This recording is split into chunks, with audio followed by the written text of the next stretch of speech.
Good morning, everybody. Welcome to the Prog Monster. My name is Murph. I am the host of this show, a show dedicated to progressive rock and other forms of rock music. We're here with April's series for the month, which is my 30 favorite rock bands with a bit of a prog influence in their music. And so what I've done is all of these bands, none of them I consider prog bands.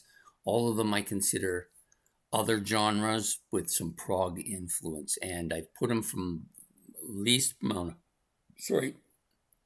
with the least amount of prog influences all the way up to the most amount of prog influences, but none of them past that mark where I consider them prog bands. So, and again, this is just my interpretation of it. Doesn't mean that I'm right.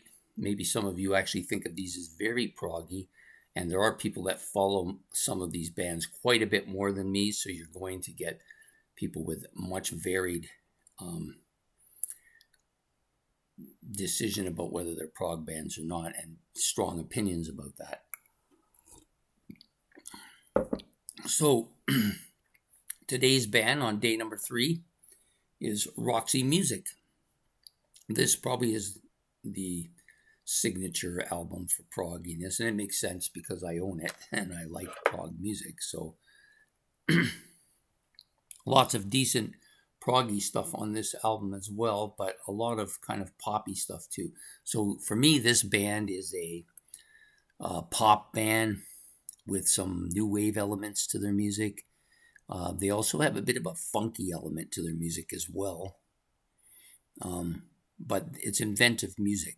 So it does have a lot of that prog element to it.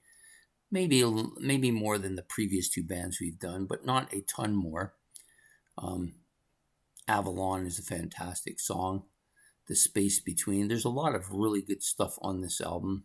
This is probably my favorite of their albums. They do have some older stuff that's more funky, more poppy, that isn't as proggy. So basically when I put this together, I picked the band and then decided what kind of a percentage I think they had as far as the prog goes. I don't think these guys were high on the prog, maybe 15 to 20% prog.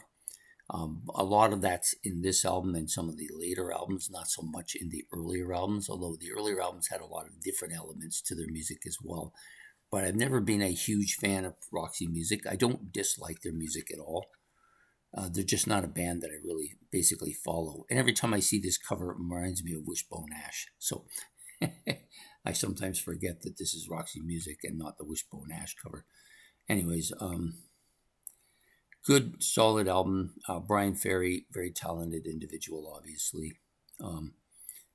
And this is a band that I think deserves to be in this list.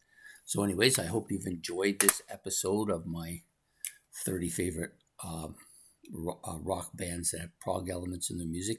Day number 3. Please hit the like and subscribe. If you want to comment about Roxy Music, about their music, about whether you think they're prog. Some people may say they're not prog at all. I've heard this. People say there's no prog in Roxy Music, and other people say they're all prog.